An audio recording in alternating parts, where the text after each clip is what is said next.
Assalamualaikum warahmatullahi wabarakatuh.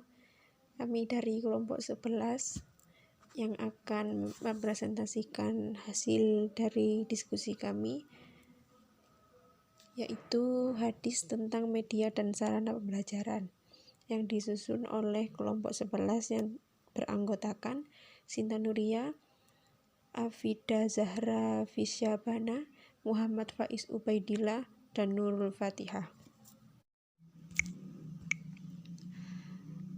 Selanjutnya ialah latar belakang. Urgensi pembahasan. Kata media berasal dari bahasa Latin medius yang secara harfiah berarti tengah, perantara, atau pengantar. Gerlach dan Eli mengatakan bahwa media apabila dipahami secara garis besar adalah manusia, materi atau kejadian yang membangun kondisi sehingga membuat siswa mampu memperoleh pengetahuan, keterampilan, atau sikap. Dalam pengertian ini, guru, buku teks, dan lingkungan sekolah termasuk kategori media. Jadi, media pendidikan dan pengajaran terdiri atas media manusia dan non-manusia. Seiring dengan ini, Rasulullah juga menggunakan media dalam mengadakan proses pembelajaran dan pendidikan. Akan dibahas lebih lanjut dalam pembahasan hadis ini. Media yang digunakan beliau adalah anggota badan beliau sendiri, yaitu tangan, lidah, dan jari, dan media lainnya seperti langit, bumi, matahari, bulan, dan mimbar. Pentingnya menggunakan media dalam pembelajaran adalah agar tercapainya tujuan pembelajaran dengan baik, karena media juga dapat membentuk keefektifan proses pembelajaran dan penyimpangan pesan dan isi pembelajaran pada peserta didiknya. Media lidah dan jari. An Abdillah bin Umar radhiyallahu anhuma qala ishtaki Sa'du bin Ubadi syakwalahu fa'atahu Nabi sallallahu alaihi wasallam ya'uduhu ma'al Abdirrahman bin Aufin wa Sa'd bin Abi Waqqas wa Abdillah bin Mas'ud radhiyallahu anhum falamma dakhala alaihi fawajadahu fi asyati ahlihi faqala qad qasa qala la ya Rasulullah fabaki Nabi sallallahu alaihi wasallam falamma ra'a qaum bukai Nabi sallallahu alaihi wasallam bukau faqala istama'u innallaha la yu'adzibu bidam'il ain wa la yahzanu qalbi walakin yu'adzibuhu bihada wa usyara ila lisanihi aw yarhamu wa inna maitata yu'adzibu buka ahlihi alaihi wa kana Umar radhiyallahu anhum yadribihi bi'asa wa yarmi bihajarati wa hasibit turabi rawahu Bukhari Muslim. Terjemahan dari Abdullah bin Umar radhiyallahu anhu, dia berkata, Sa'ad bin Ubadah menderita sakit, lalu Nabi Muhammad sallallahu alaihi wasallam datang menjenguknya bersama Abdurrahman bin Auf, Sa'ad bin Abi Waqqas, dan Abdullah bin Mas'ud radhiyallahu anhu. Ketika beliau Nabi Muhammad sallallahu alaihi wasallam masuk menemuinya, maka beliau mendapatinya sedang diliputi atau dikelilingi keluarganya. Beliau, Nabi SAW bertanya, apakah ia telah meninggal? Mereka menjawab, tidak wahai Rasulullah. Nabi SAW pun menangis. Ketika orang melihat Nabi Muhammad SAW menangis, maka mereka pun turut menangis.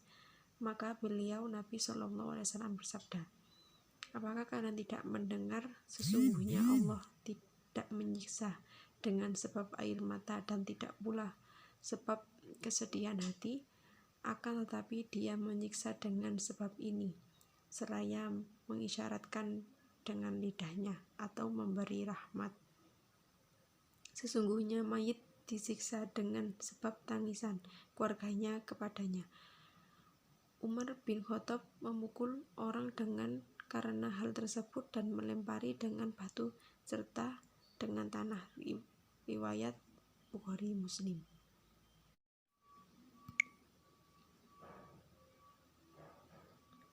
Keterangan sanad, teks berwarna merah. Matan, teks berwarna hijau. Mukharij atau rawi, teks berwarna putih. Biografi putra Sayyidina Umar yang warok dan anti kekerasan. Dari namanya sudah bisa ditebak kemuliaan apa yang dimiliki oleh Abdullah yang satu ini. Dia memang putra dari Khalifah hebat Umar bin Khattab radhiyallahu an, sehingga sering juga dipanggil Ibnu Umar. Dirinya beriman sejak masih belia dan ikut hijrah ke Madinah bersama ayah tercinta. Saat itu tidak seorang pun dari masyarakat musyrik Mekah yang berani menghalangi anak dan ayah ini pergi dari berhijrah. Saat usianya 13 tahun, keistimewaan Abdullah terlihat lagi. Dia memaksakan diri untuk ikut perang Badar karena belum cukup usianya. Sejak saat itu, dia berusaha menambahkan keistimewaan yang ada dalam dirinya, hingga Aisyah radhiyallahu an pun sampai berujar, tidak ada seorang pun yang beriktibat mengikuti Rasulullah seperti iktibat Ibnu Umar. An Anas qala abasa Rasulullah sallallahu alaihi wasallam yusaisata aina yanduru ma fa'alat airu Abi Sufyan faja'a wa ma fi baiti ahadun ghairi wa ghairu Rasulullah sallallahu alaihi wasallam fakharaja Rasulullah sallallahu alaihi wasallam fatakallama faqala inna lana talibatan fama kana dhahruhu hadratan falyarkab ma'ana Fa'antalaqa Rasulullah sallallahu alaihi wasallam fa'ashabuhu hatta sabakunal musyrikina ila badri faja'al musyrikuna faqala Rasulullah sallallahu alaihi wasallam la yataqaddama manna ahadan minkum illa syai'in hatta akuna lana dinuhu fadannal musyrikuna faqala Rasulullah sallallahu alaihi wasallam Qumu ilal jannati arduha samawati wal ardu faqala yaqulu Umairul bnu Humamiyya ansari ya Rasulullah jannatu arduha samawati wal ardu qala na'am faqala bakhi rawahu Muslim wa Ahmad. Dari Anas bin Malik, ia berkata Rasulullah SAW mengutus Busaisah sebagai mata-mata untuk memperlihatkan apa yang dilakukan oleh kendaraan Abu Sufyan. Ia datang dan tidak seorang pun di rumah selain saya dan Rasulullah. Lalu Rasulullah SAW keluar dan berkata, sesungguhnya kita memiliki kebutuhan, siapa yang berkendara bersedia, silahkan pergi bersama kami. Maka berangkatlah Rasulullah SAW bersama sahabat-sahabatnya sehingga mereka mendahului orang-orang yang mendahului sesuatu sebelum saya izinkan. Ketika orang-orang musyrik sudah dekat, Rasulullah SAW bersabda, bangkitlah kalian untuk mendapatkan surga yang luasnya sama dengan langit dan bumi. Umair ibnu al-Humam al-Ansari berkata, ya Rasulullah, surga seluas langit dan bumi. Beliau menjawab, ya benar-benar. Biografi Anas bin Malik. Beliau adalah Anas bin Malik bin Nawar bin Domdom bin Zaid bin Haram bin Jundub bin Amir bin Ghanam bin Adi bin An-Najjar Abu Hamzah al-Ansari al-Khazraji. Dia termasuk kerabat Rasulullah dari jalur istri. Ia juga muridnya, pengikut dan sahabat yang terakhir meninggal dunia. Ia adalah pembantu Rasulullah SAW dan seorang yang banyak meriwayatkan hadis darinya. Ibunya adalah Ummu Sulaim Malikah bin Milhan bin Khalid bin Zaid. Ketika Nabi SAW datang ke Madinah, Anas berumur 10 tahun dan ketika itu juga ibunya datang kepada Nabi SAW dan berkata kepadanya, ini adalah Anas, anak yang pandai yang akan menjadi pembantumu. Maka Nabi pun menerimanya. Hadis media matahari dan bulan. An Habib ni Ubad qala haddasan Ibrahim ibni Hamid an Ismail anna Qais qala sama'ta Aba Musa Uddi yaqulu qala Nabi sallallahu alaihi wasallam inna syamsa wal qamara la yankasifani limawati ahadin minnan nasi walakinnahumma ayatana minal ayatillahi fa idza ra'aitumuhumma faqumu fasallah. Terjemahannya, dari Syahib bin Ubad, dia berkata, menceritakan kepada kami Ibrahim bin Hamid dan Ismail dari Qais. Ia berkata, aku mendengar Abu Musad berkata, bersabda Nabi SAW, terjadi gerhana matahari pada hari kematian Ibrahim. Maka manusia berkata, terjadilah gerhana matahari karena kematian Ibrahim. Maka Rasulullah SAW bersabda, sesungguhnya matahari dan bulan adalah dua tanda di antara tanda-tanda kebesaran Allah. Keduanya tidak mengalami gerhana karena kematian seseorang dan tidak pula karena kehidupannya. Apabila kalian melihat keduanya gerhana, maka berdoalah kepada Allah dan sholatlah. Biografi Ibnu Syihab. Imam Al-Zuhri atau Ibnu Syihab nama lengkapnya Abu Bakar Muhammad bin Muslim bin Ubaidillah bin Abdullah bin Syihab bin Abdullah bin Al-Harthi bin Zuhrah, adalah salah satu ulama al-hadis terbesar yang juga termaksud Shigar at-Tabi'in atau Tabi'in Junior. Ia adalah orang pertama yang membukukan ilmu hadis atas perintah Khalifah Umar bin Abdul Aziz. Ia banyak mengambil ilmu dari para tabi'in senior seperti kepada Sayyidut Tabi'in Said bin al-Musayyib. Ia mengatakan, lututku selalu menempel pada lutut Said bin al-Musayyib selama 8 tahun. Juga kepada Urwah bin al-Zubair, Al-Qasim bin Muhammad, dan yang lainnya. Sedangkan beberapa muridnya yang ternama seperti Imam Malik bin Anas, Imam dari Hijrah, Al-Laitis, Sufyanain, dan lainnya. Mimbar. An Abdillah bin Umar radhiyallahu anhu anna Rasulullah sallallahu alaihi wasallam qala wa huwa ala mimbari wa dzakkara shadaqata wa ta'afufa wal maslahatul yadul ulya khairum min yadi sufla falyanduul ulya hiya munfiqatu was sufla hiya sa'ilatu. Rawahu Bukhari wa Muslim. Terjemahannya, Abdullah bin Umar radhiyallahu anhu meriwayatkan bahwa Rasulullah shallallahu alaihi wasallam bersabda, ketika berada di atas mimbar, di antaranya beliau menyebutkan tentang sedekah dan masalah tangan yang di atas lebih baik daripada tangan yang di bawah. Tangan yang di atas adalah yang memberi atau yang mengeluarkan infak, sedangkan tangan yang di bawah adalah orang yang meminta. Rawahu Imam Bukhari Muslim. Biografi Abdullah bin Umar bin Al-Khattab. Abdullah bin Umar bin Al-Khattab hidup sekitar 693 Masehi. Adalah seorang sahabat Nabi dan merupakan periwayat hadis yang terkenal. Ia adalah anak dari Khalifah kedua Umar bin Khattab.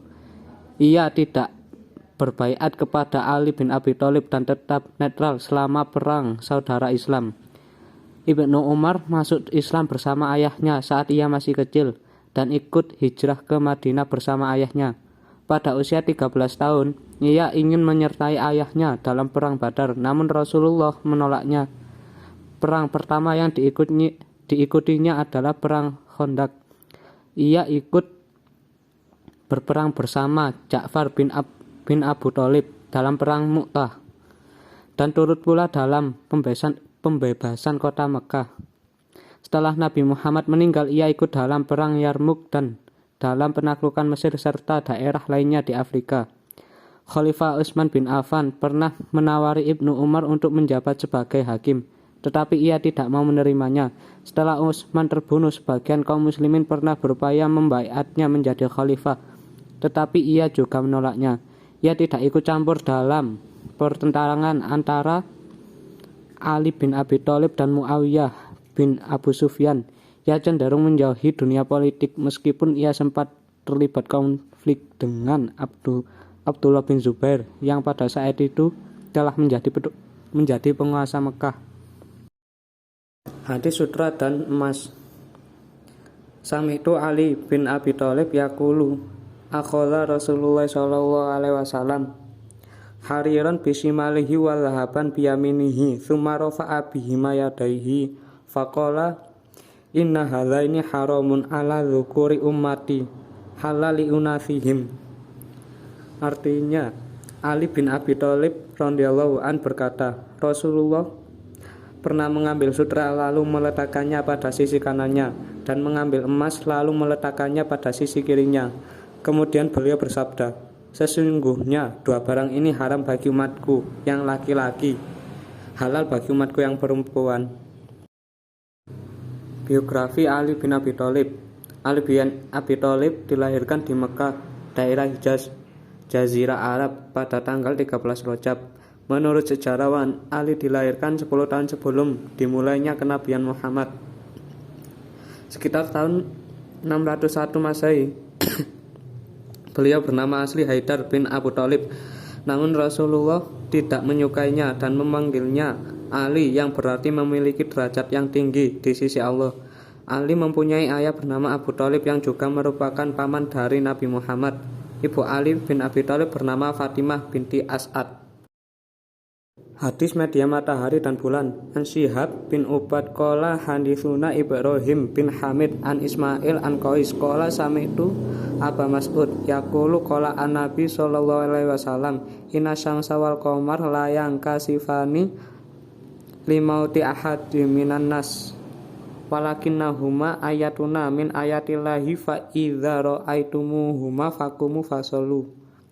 Dari Syihab bin Ubad dia berkata, menceritakan kepada kami Ibrahim bin Hamid dari Ismail dari Qais. Ia berkata, aku mendengar Abu Mas'ud berkata, Nabi bersabda, terjadi gerhana pada hari kematian Ibrahim. Maka manusia berkata, terjadi gerhana matahari karena kematian Ibrahim. Maka Rasulullah bersabda, sesungguhnya matahari dan bulan adalah dua tanda di antara tanda-tanda kebesaran Allah. Keduanya tidak mengalami gerhana karena kematian seseorang dan tidak pula karena kehidupannya. Apabila kalian melihat keduanya, maka berdoalah kepada Allah dan sholatlah.